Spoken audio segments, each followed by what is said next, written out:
साहेब श्री हरिनानंद एवं शक्ति स्वरूपा मां लीलम आनंद जी के चरणों में नमन करता हूँ। मेरा नमन स्वीकार हो। तमाम गुरु भाई, तमाम गुरु बहना उपस्थित सभी भाई बहनों के चरणों में नमन करता हूँ। मेरा नमन स्वीकार हो। तो आइए, मन संचालक महोदय से हमें फिर से आदेश मिला है, कुछ अपने गुरु के गप करने का मौका मिला है। चलिए, ये बड़ी सौभाग्य की बात है। हम आपको बस यही 3 सूत्र मिला है भाई बहन, जो कि जब से हम आप इनको जाने हैं, ये 3 सूत्र हम आपके लिए बहुत अनमोल सूत्र है। जो कि कहा गया है कि प्रथम सूत्र में शिव से दया मांगना, यानी कि अपने गुरु शिव से दया मांगना है, यानी कि याद करना है। पहले तो याद ही करिएगा, तभी हम आपको कोई किन्हीं से भेंट होगा। क्योंकि हम आप सोचते हैं कि जो मेरा मित्र है उससे बहुत दिन हो गया है मिले हुए, क्यों ना उनसे मिलने चलें। ठीक उसी प्रकार अगर जो हमारा आपका यह रिश्ता जो मिला है, शिव शिष्टा का रिश्ता, अगर हमारे आपके बीच अगर जो ये रिश्ता नहीं रहता तो हम आप यहाँ पे अभी नहीं रहते, एक साथ नहीं रहते हैं। और ये नहीं, क्योंकि ये शिव शिष्टा का रिश्ता जो है ये साहेब श्री हरिनानंद जी ने बना दिए हैं। और हम आपका यही जो है प्रथम सूत्र में, जो कि दया करना, दया मांगना, यानी कि महादेव से दया मांगिए, उनसे मिलिए, उनसे याद कीजिए, कहिए हे सरकार, हम तो कुछ नहीं जानते हैं, सब तो आप जानते हैं। उनको बस याद कीजिए ना। सोच लीजिए कि 3 सूत्र में प्रथम सूत्र हम आपको ऐसा सूत्र मिला है जो कि याद करना है। हे भाई बहन, और कहा गया है कि जैसे कि हम आप मान लीजिए कि यहाँ पे भी ये जो जहाँ पे चर्चा हो रहा है ना, ये स्थल भी हम आप जो पहुंचे हैं, यहाँ पे भी पहुंचने का, जैसे कोई मंदिर है, ये तो मंदिर ही है।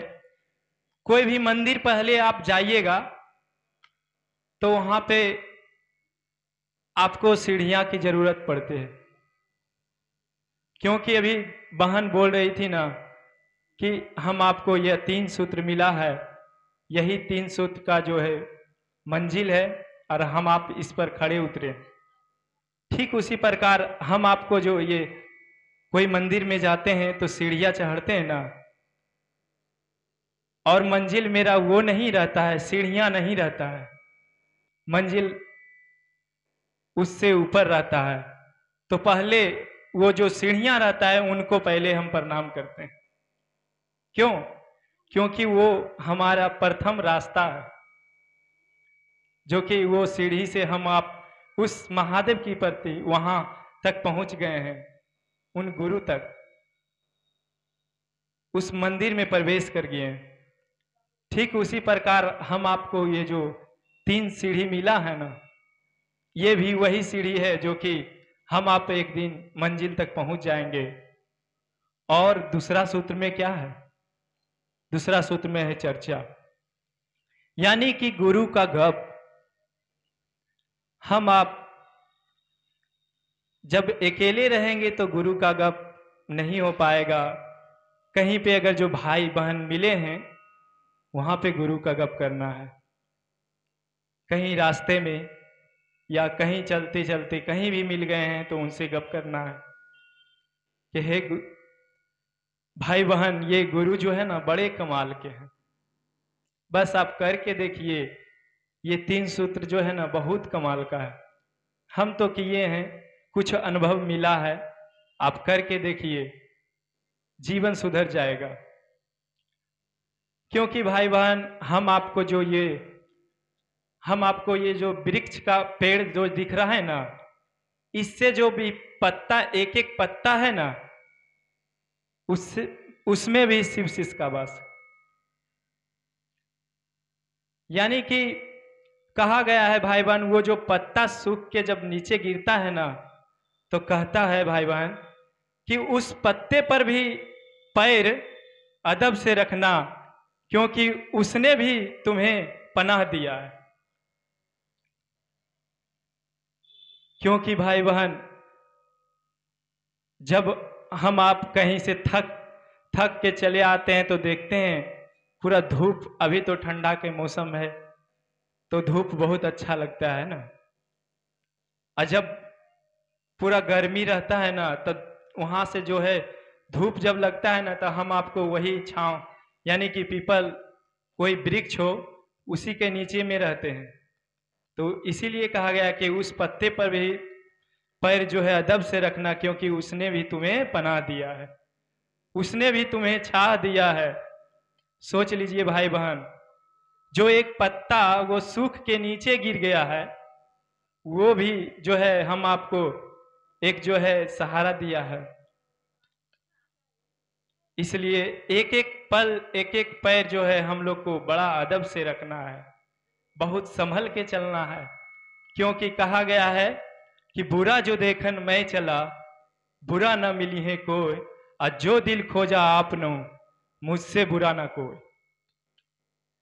अगर जो हम किसी में बुराई देखते हैं ना, कहीं भी जाके देखते हैं ना, उससे पहले हम अपने आप को खुद में देखना चाहिए कि आखिर मुझ में कितना बुरा है, कितना बुराई है। अगर जो भाई बहन, जितना भी संसार में व्यक्ति है, अगर जो सब ऐसा सोच लेगा, तो क्या इस धरती पे कोई बुराई रहेगा क्या? किसी के अंदर ऐसा सोच रहेगा क्या? सबका सोच बदल जाएगा। फिर कहाँ चोरी चमारी, कहाँ लूटपाट, कुछ नहीं। बस एक बस शिव शिष्टा, जो कि हम आप इस स्थान पे बैठे हैं और एक दूसरे की बात सुन रहे हैं, सुनाने का काम कर रहे हैं। वही काम तो इस धरती पर जो साहेब श्री हरिनानंद जी ला के छोड़ दिए हैं, जो कि हम आपको इस पर खड़े उतरना है, चलना है। क्योंकि भाई बहन, जब देखते हैं कि जो कोई बच्चा अगर जो रो रहा है, अब वो देखिएगा एकाएक उसका मन कोई अगर जो बैलून के प्रति चला जाता है, तो वो उसके बिना बेचैन हो जाता है। क्यों?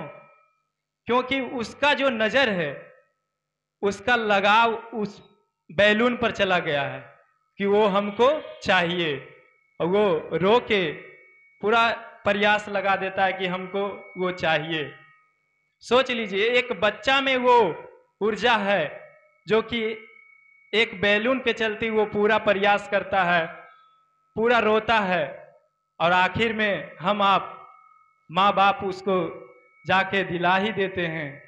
ठीक उसी प्रकार भाई बहन, हम आप अगर जो चाहेंगे, यह 3 सूत्र हम आप खड़े उतर जाएंगे। सोच लीजिए, एक बच्चा जब उतना प्रयास करके एक बैलून ले सकता है, तो हम आप क्यों नहीं शिव के चर्चा में चल सकते हैं और वे 3 काम कर सकते हैं? क्योंकि उसके पास ज्ञान नहीं है। ज्ञान ज्ञान है,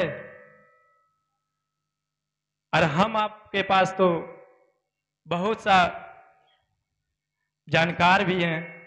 तो बताइए, अगर हम आप सच्चे मन से, सच्चे दिल से उस महादेव के प्रति ये जीवन समर्पित कर दें, फिर जीवन धन्य है। धन्य है वो साहेब श्री हरिनानंद, जो कि इस कलयुग में ये 3 सूत्र ला के खड़ा कर दिए हैं और हमारे आपके जीवन सुधार दिए हैं। हमारा आपका जीवन सुधर गया है भाई बहन, जो कि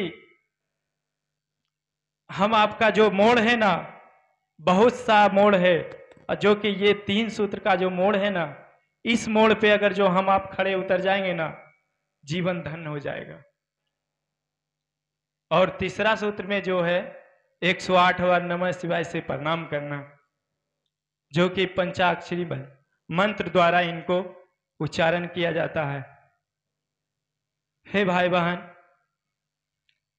और एक विनती होगा, निवेदन होगा मन संचालक महोदय जी से, क्योंकि ये जो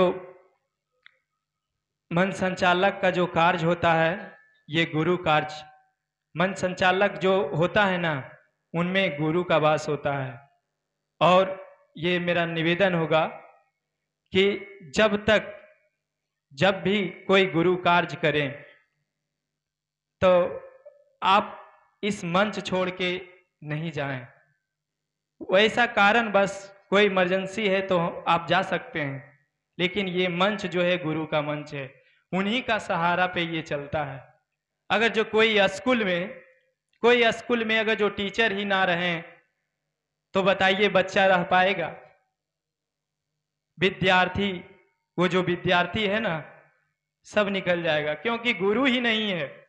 ये मंच जो है ना, गुरु का मंच है। जो मन संचालक का काम करते हैं ना, उनमें गुरुवास होते हैं। ये आप थोड़ा सा ध्यान दीजिएगा। ऐसे तो बोलना नहीं चाहते हैं, लेकिन ये आपका जो है कर्तव्य है, आइए करना उचित है।